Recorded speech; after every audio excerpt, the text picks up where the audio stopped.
आज के गणतंत्र दिवस के इस पावन अवसर पर परम श्रद्धेय वंदनीय स्वामी जी महाराज और सभी हमारे सन्यासी, सभी हमारी साध्वियाँ भाई बहनों और हमारे सभी इस पतंजलि योगपीठ परिवार में, इस परिवार के साथ जुड़ करके अपने जीवन को उन्नत बनाते हुए राष्ट्रदेव की आराधना में संलग्न सभी कर्मयोगी भाई बहनों, आज का दिन हम सब के लिए परम पावन दिन है।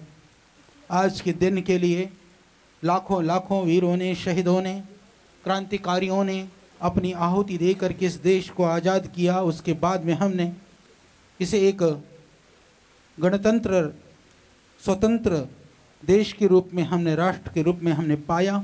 तो आज का यह गणतंत्र दिवस उन सब वीरों को, शहीदों को, क्रांतिकारियों को याद करते हुए उनके स्वप्नों के भारत के निर्माण के लिए हमको आगे बढ़ने का और उसके लिए संकल्प लेने का दिन है। हम ये सब संकल्पित हों और उस देश को बनाने के लिए हमको क्या करना है। हमको हमारे सैनिक, हमारे वीर क्रांतिकारी और सेनानी और देश के लिए मर मिटने वाले हमारे भाई सीमा पर तैनात हैं। वह न दिन देखते हैं न रात देखते हैं कि हम चैन से रहें, चैन से सोएं। उसके लिए हमारी सीमाओं पर हमारे प्रहरी उनकी रक्षा कर रहे हैं। परंतु हमारी भी कुछ जिम्मेदारी बनती है। तो हमारी जिम्मेदारी क्या है? हम जिस भी कार्य को कर रहे हैं, जो भी हमारी जिम्मेदारी है, हमारे से जिनकी भी जो अपेक्षाएं हैं, चाहे हम विद्यार्थी हैं तो हम बहुत अच्छी तरह से पढ़ें, ज़्यादा परिश्रम करें, माता पिता के स्वप्नों को साकार करने के लिए, गुरुजनों की आज्ञा को पूरा करने के लिए हम प्रयासरत रहें।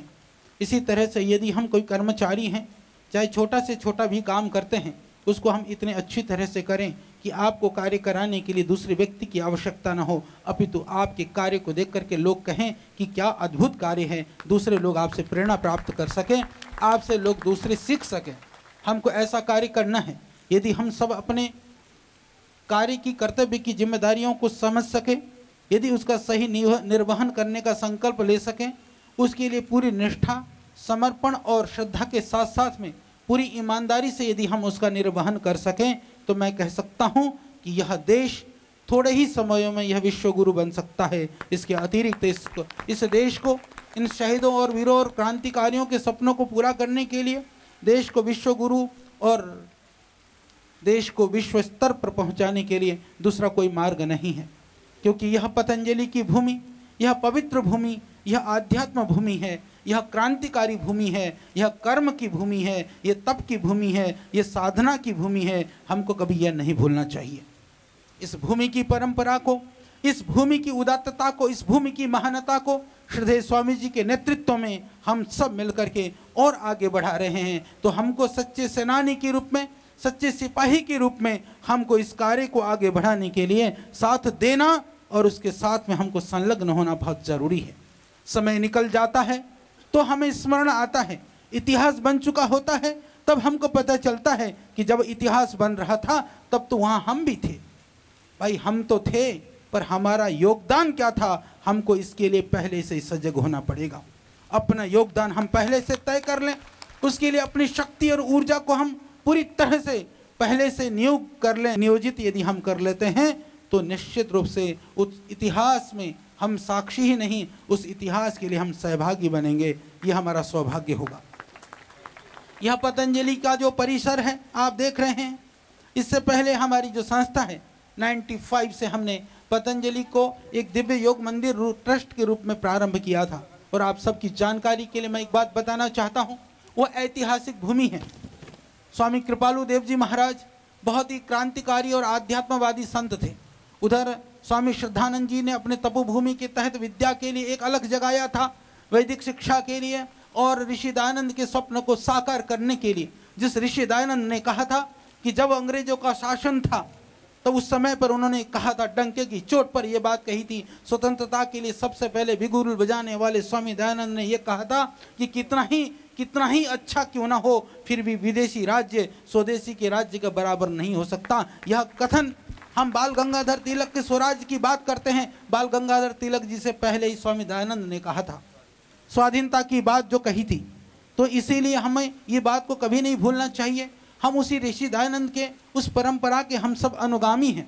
और दूसरी बात जो मैं बताना चाहता हूँ, जो दिव्य योग मंदिर की जो स्थापना जहाँ पर हुई है, जो कृपालु बाग आश्रम है जो कनखल में है, जो हमारी सबकी मातृ संस्था है, जहाँ से हम लोग प्रारंभ हुए, वहाँ पर जब स्वामी कृपालु देव जी जिन्होंने राष्ट्रवाद की अलग जगाई थी, आपकी जानकारी के लिए मैं बताना चाहता हूँ कि लॉर्ड हार्डिंग का जो बम कांड के जो प्रणेता थे रास बिहारी बोस, आपकी जानकारी के लिए पता होनी चाहिए कि रास बिहारी बोस के साथ में उनके जितने भी साथी थे, चाहे वह बाल मुकुंद जी थे, चाहे उनके साथ में अमीर चंद्र जी थे, चाहे वसंत जी थे, चाहे उनके साथ में दूसरे उनके साथी लोग थे, वो पकड़े गए और उनको फांसी की सजा हुई। परंतु रास बिहारी बोस वह हट्टे कट्टे थे, पूरे 6 फुटा जवान थे, बंगाली होते हुए भी बड़े पंजाबी टाइप उनका शरीर था, पर वो लोग उनको चकमा दे करके वो सबसे पहले इधर सहारनपुर के रास्ते से देहरादून होते हुए मोतीचूर से वो कनखले में आकर के उसी कृपालु बाग आश्रम में वह 5 दिन ठहरे थे। यह प्रामाणिक इतिहास है।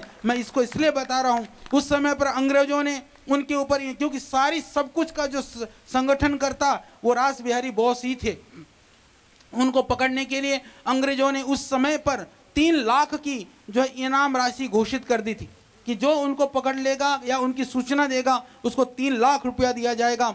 वह उस समय पर 3 लाख, आप सोच सकते हैं कि कितने रुपये होते हैं आज के लिए तो कई करोड़ों के बराबर थे। वो घोषणा कर दिया। उसके बाद में वो आकर के संत कृपालु देव जी के पास, जो हमारे दादा गुरु थे, उनके पास आकर के वो रुके और उन्होंने उनको संरक्षण दिया। संरक्षण ही नहीं दिया, यहाँ से कृपालु बाग आश्रम से बंग विप्लव और युगांतर जैसी जो पत्रिकाएं हैं, क्योंकि रास बिहारी बोस जो है वो FRI फॉरेस्ट में हेड क्लर्क थे, वो बंगाली थे पर वहाँ नौकरी करते थे। तो जो पूरी बंगालियों की टीम और जो क्रांतिकारियों की टीम थी वो सबकी शरण स्थली कृपालु बाग आश्रम था। वह उस समय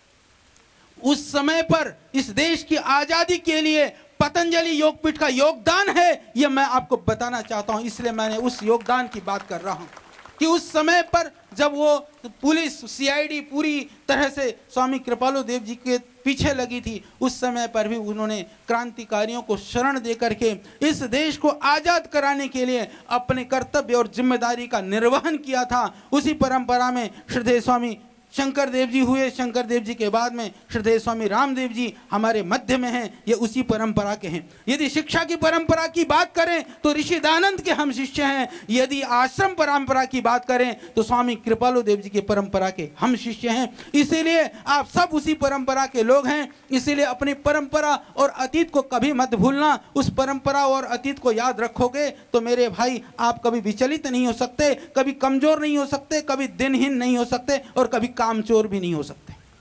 तो अपनी कर्मठता के लिए, अपने पुरुषार्थ के लिए हमको अहरनिश प्रयास करना है। अपने अतीत और अपने महापुरुषों को याद रखते हुए उनके गौरव को, उनके त्याग और बलिदान को अपने सामने रखोगे तो मेरे भाई जीवन में कभी भी कोई कमजोरी नहीं आएगी, कभी दीनता हीनता के भाव नहीं आएंगे, कभी किसी तरह के बेईमानी चोरी के और देश को किसी भी तरह से कमजोर करने के भाव नहीं आएंगे। इसी भाव को हम जागृत करें कि देश को उन्नत बनाने के लिए जो हमारी शक्ति और सामर्थ्य है उसको हमें पूरी तरह से इस राष्ट्र के लिए, राष्ट्र आराधना के लिए समर्पित करना है। इन्हीं भावनाओं के साथ आप सब संकल्पित हों। मेरी बहुत शुभकामनाएं। संपूर्ण राष्ट्रवासियों को भी आज इस गणतंत्र के पावन दिवस पर बहुत बहुत हमारी मंगल कामनाएं। बहुत बहुत धन्यवाद।